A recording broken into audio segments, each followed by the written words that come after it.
I'm a concert pianist.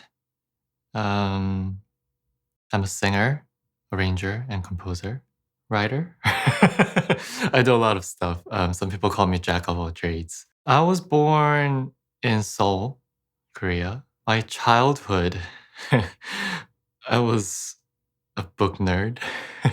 I would just cage myself in a bedroom and just read all day. And after I started playing the piano, I would lock myself up in the room and just practice all day. I got to touch um, this dusted upright piano at my aunt's house when I was 5. And there was like a music show on TV. And this is like when I had never touched the instrument before. And I just like play around with it and I found the melody that was coming out. But because nobody in the family did music, no one knew that meant perfect pitch and I was talented in music. But then that's the moment I fell in love with the instrument. Um, the color and sound and that vibration that fills my whole body. And I just knew that was it. And my parents wanted me to, just like any other Korean parents, wanted me to become a lawyer or doctor or um, everything else but artist. So took them quite a long time until they let me play the piano, really. But they first sent me to this local hagwon academy. So I just learned how to read music and just basic stuff, playing Clementi, stuff like that. I moved to the States when I was 14, turning 15, not speaking any English. I mean, we stayed in my dad's friend's house in Maryland for about 6 months. And then I got into Juilliard pre-college. So we moved to Palisades Park in New Jersey. 2 months of 8th grade, and we ended up moving to Closter. So I went to Northern Valley Regional High School at Demorest. Best time of my life and the hardest time of my life. I myself had to go through a lot. So I didn't spend much time on piano. And that's the crucial time. At the age 15 to 18, that's when you prepare for international competitions. And once you turn 19, you start going out in competitions because younger you are, better chance you have for winning the first prize. But I didn't practice much. And I hear my friends now winning big competitions and making career already. And I didn't want to play piano anymore. I guess I identify myself as my instrument. So feeling that distance from it was already hard enough. Then Juilliard pre-college wasn't too different. I can't really tell which teacher this was, but there was a master class. And this was my only second year in the Juilliard prep. I played this piece by Chopin, and after I played, she checked a few places. And she asked me, whose ideas were these? Like, that's mine. Lies. You can't possibly think of ideas like that. You're too young for that. But then this is not the style that your teacher would teach you to play. Who told you to play like this? It's me.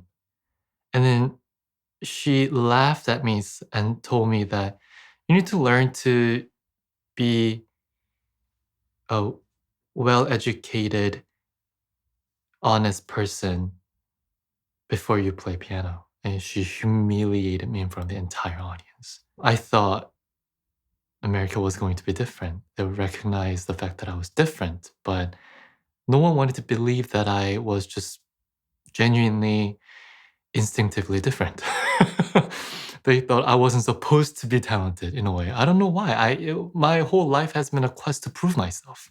I mean, I was only, I was too young to handle all that burden on myself, the paperwork for the immigration issues and my own language and cultural shocks. And it was just too much to handle. And I just wanted to end it. And I got a call from my friend, and she called me and was so happy. I found this song that we could sing together. And she sang the song for me, and I just broke down crying. Kind of unbelievable moment, because if she was 10 seconds late, I probably wouldn't be here sitting down here. I went to Peabody Institute of the Johns Hopkins University for my bachelor's, master's, and doctorate degree. The school is located in Baltimore. And honestly, I didn't have any problem for 13 years of living there. Um, People were very nice. But at Peabody, we freely shared. And we listened for each other. We would run through our programs for each other and give feedbacks and share our experience and know-hows and all that. I trained as a concert pianist. I composed and I sang secretly, like a side job, but mainly I considered myself a pianist. And then I did a lot of competitions like all the other pianists. Some of the famous people were competing with me too in certain, major big international competitions. And there are some I won too, but like how some people win national or like different like international league or something, but when they go to Olympics, they don't win gold. I was one of those. So I was totally qualified for Olympics gold, but whenever I went to that game, I didn't have any luck for it. So I won a lot of gold medal in other competitions, but not the ones that would change my life. So it was like a train of frustrations for me.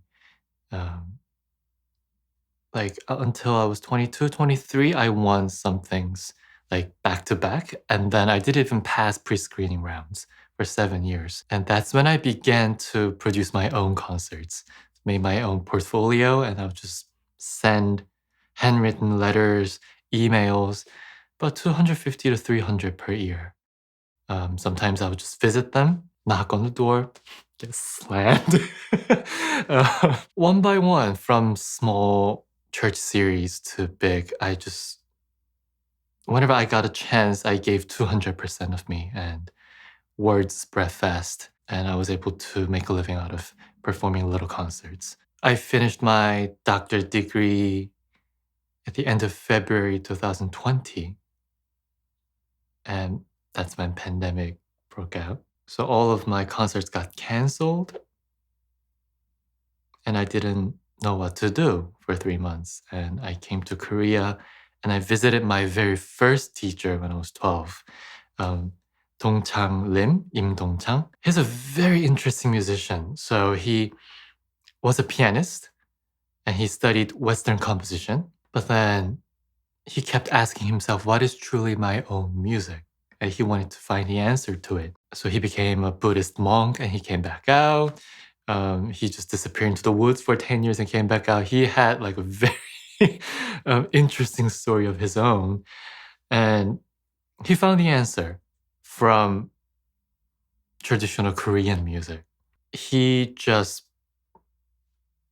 brought all the scores out of his archive. And he had me sight read all of them for the entire day. And he stopped me at Arirang Variations.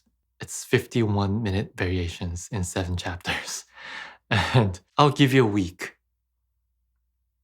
Learn it, play for me. It's like, okay, fine. And I did, but I had so many concerts that week, I didn't have much time to practice.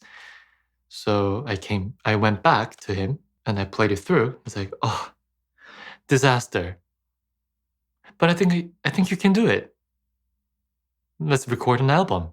Like, huh? What? Okay. So I ended up releasing an album, my very first solo piano album called Arirang Variations. And that changed my career completely. My playing completely, my mindset completely. To play his music, you need to face yourself and reach mindfulness.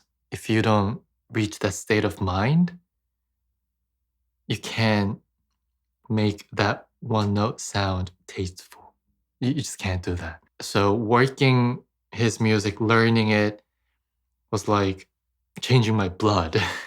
And I realized how numb I was to making music.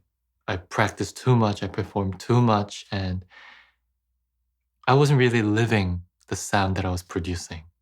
Now, when someone asks me, the path you're going, you might not end up being famous, and are you okay with that? And I didn't even hesitate to answer that I don't care about being famous.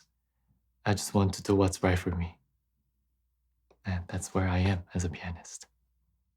I think the world is in love with K something nowadays.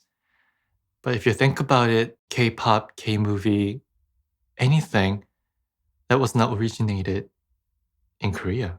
I think it's now time to change the direction and now import truly our authentic stuff out to the world. I want to start that movement. And if I can contribute a little bit so that any Korean musicians can proudly say we have our own music, I think my job's complete.